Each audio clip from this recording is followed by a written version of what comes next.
రోజుకి 100 రూపాయల ఖర్చుతో ఈ మహాలయ పక్షాల్లో మీ పితృదేవతలకు కాశీ మహాక్షేత్రంలో సెప్టెంబర్ 8 నుండి 21 వరకు జరిగే తిలాహోమంలో పాల్గొనండి. నమస్కారం, సుమన్ టీవీకి స్వాగతం. నేను మానస.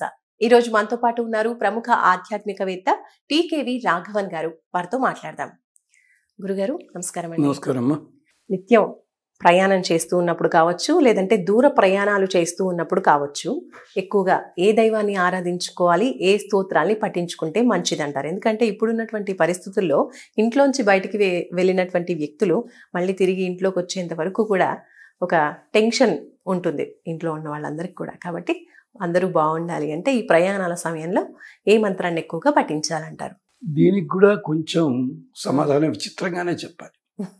మనం జాగ్రత్తగా వెడుతున్నావా లేదా అన్నదానికంటే ఎదుటివాడు జాగ్రత్తగా వస్తున్నాడు లేదా చూసుకోవాలి. అది మొదటిది. ఇది ప్రతి ఒక్కళ్ళు ఆచరిస్తే ప్రమాదాలు జరగవు. ఇప్పటికీ జర్మనీలో ఇదే అలవాటు ఉంటుంది. ఇక్కడ వెళ్ళే వాళ్ళకి డైరెక్షన్స్ ఇస్తారు తప్ప అక్కడ జర్మనీలో రెండు పక్కల డైరెక్షన్స్ ఉంటాయి. ఇప్పటికీ నేను జర్మనీ వెళ్ళలేదు, పెద్దవాడు చెప్పగా విన్నాను. అంటే అలాగే ఇతర దేశాల్లో కూడా రోడ్ రూల్స్ ఉంటాయి. నో ఎంట్రీ అంటే చచ్చినా వాడు ఎవడు వెళ్ళాడు అక్కడికి. అలాగే గెట్ స్లో అని ఉంటుంది. రష్ ఉండకపోవచ్చు, అక్కడికి వస్తే స్పీడ్ బ్రేకర్ లేకపోయినా సరే స్లో చేసి పెడతాడు. అలవాటుది. ఈ నియమాలు మనం పాటించాలి. అయితే దైవ అడిగారు కదా, దీనికే పాపం మళ్ళీ మనకి హనుమంతుడే ఉదాహరణ. హనుమంతుడు ఏం చేశాడంటే ధృతి, దృష్టి, మతి, దాక్ష్యం అని 4 లక్షణాలు ఉన్నాయి హనుమంతుడికి. సుందరకాండ మొదటిసారిగా చివరి వస్తుందని. మొదటిది ఏమిటి? ధృతి, ధైర్యం, నేను జాగ్రత్తగా వెళ్ళి తీరుతాను. దృష్టి, ఎక్కడికి వెళ్ళాలి, ఎలా వెళ్ళాలి, ఆ ఫోకస్ ఉండాలి. ధృతి, దృష్టి. మతి, మతి అంటే ఎక్కడ ఇబ్బంది వచ్చిననుకోండి దీంట్లో బయటపడడం ఎలాగా, అది రెడీగా ఉండాలి మన చటుక్కని. ధృతి, దృష్టి, మతి. దాక్ష్యం, నేర్పరితనం. ఒకతోటి ఇబ్బంది వచ్చింది మేనేజ్ చేసే కెపాసిటీ ఉండాలి. ఇది ఈ 4 సంఘటనలు సుందరకాండ మొదటి సర్గలో ఉన్నాయి. అది పెద్ద ఉపన్యాసం అవుతుంది. అందుకని ఆయన అంటాడు, ఓ చోట చెప్పుకుంటాడు. ముందన్నా ఇంతోసారి చెప్పాను. దాస్ యథా రాఘవ నిర్ముక్త శరః గచ్చేత్ శ్వసన విక్రమ తత్వద్గమిష్యామి లంకాం రావణ పాలితాం. రామ బాణంలా పెడతాను. ఎందుకని? గురి తప్పదంటుంటారు అందరూ. కాదు, రాముడి మనస్సు ఎలా ఉంటే అలా పెడుతుంది బాణం. అది ఎలాగండి? కాకి మీద బ్రహ్మాస్త్రం వేశాడా, కాల్చేయరు కదా కాకిని. కాకి ముందు పరిగెడుతుంటే నక్షత్రకులాగా వెనకాల ఎడుతుంటాయి ఈ బాణం. బుద్ధి ఉందా దానికి? ఏమన్నాను, చంపలేదు. ఎంచేతారు? రాముడి మనస్సులో ఉంది, నువ్వు బ్రహ్మాస్త్రమైనా వాడిని తరువు తప్ప చంపద్దని చెప్పి. ఇంకో బాణం ఉంది, 7 చెట్లు కొట్టింది, కొండ చీల్చింది, భూమిని చీల్చింది, చటకన వెనక్కి వచ్చింది. దాంతో రామాయణం చెప్పాలి, జనానికి అర్థం కాదు. ఇలా అంటే ఆయన బాణం ఎలా కాబట్టి అలాగనమాట. వాళ్ళని చంపచ్చు, కానీ గుండెకి దిగువగా పక్కకి పడింది బాణం. చాటు నుంచి కాదు, వాడి చేత అడ్డమైన వాడు వాగించాలి. అయిన తర్వాత బాణం తీశాడు, అప్పుడు పోయింది వాడి ప్రాణం. అంతవరకు పోలే. సో ఇది అలాగే నేను పెడతాను. ఇది ఒకటి. రెండో శ్లోకం ఏమిటంటే దాసోహం కోసలేంద్రస్య రామస్య అక్లిష్టకర్మణ. ఇది మనకి రామాయణ పుస్తకాల్లో దొరుకుతుంది. ఈ 4 ఇస్తారు వరుసగా. నేను రాముడి తాచున్నయ్యా, పెడతాను నేను. ఇక మూడోది మాత్రం చాలా ఇంపార్టెంట్. జయత్యతిబలో రామ. నేను వెడుతున్నది రామ నిర్మాణం కోసం. రాముడు చెప్తే వెడుతున్నానయ్యా, నా పని అలాంటిది. అది ఆయన రాముడును. ఇక రామ ఇంట్లో ఆవిడ చెప్పింది కానీ వెళ్ళాడు. రామ అంటే స్త్రీ అని అర్థం. జయత్యతిబలో రామ. లక్ష్మణస్య మహాబల. లక్ష్మణుడి బుద్ధి అనమాట, మహాబల. అంతేకాదు సుగ్రీవో జయతి.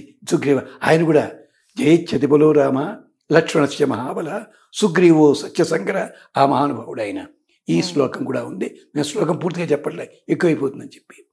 ఇక చిట్ట చివరిది మంచి శ్లోకం ఏంటంటే చెప్పింది దాసోహం కోసలేంద్రస్య. అంటే కోసలకి ఇప్పుడు రాజు రెడీ కదయ్యా అన్నట్టు ఎవడను. రామస్య అక్లిష్టకర్మణ.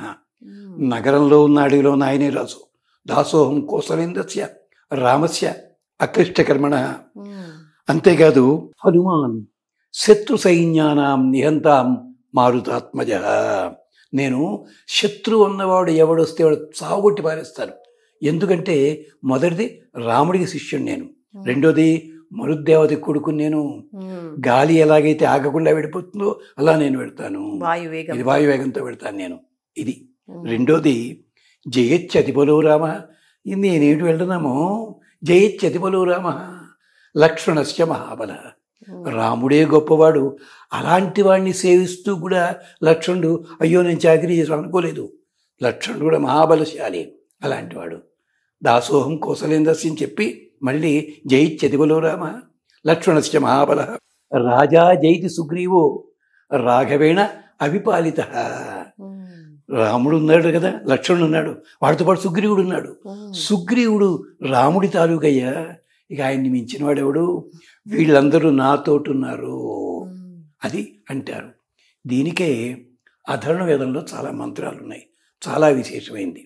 ఇతర చోట్ల పెడుతుంటే మధు వాతారుతాయతే, అంతా కూడా మధు ఉండుగాక, మాధ్వీ సంతు, ఇది ఇలాంటి మంత్రాలు ఉన్నాయి.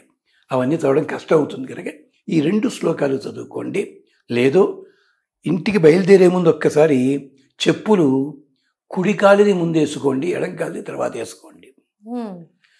అలాగే తలుపు మూసి వెళ్ళాలనుకోండి, కుడి చేతితోటే ముయ్యండి. 2 అడుగులు వేసి వెనక్కి తిరిగి ఒకసారి గుమ్మానికి దండం పెట్టండి. మీరు ఏ దిక్కుకి వెళ్ళాలన్నా కానీ ఇంటి బయటికి రాగానే ముందు తూర్పు దిక్కుకి తిరిగి దండం పెట్టి అప్పుడు మీ డైరెక్షన్లో వెళ్ళండి.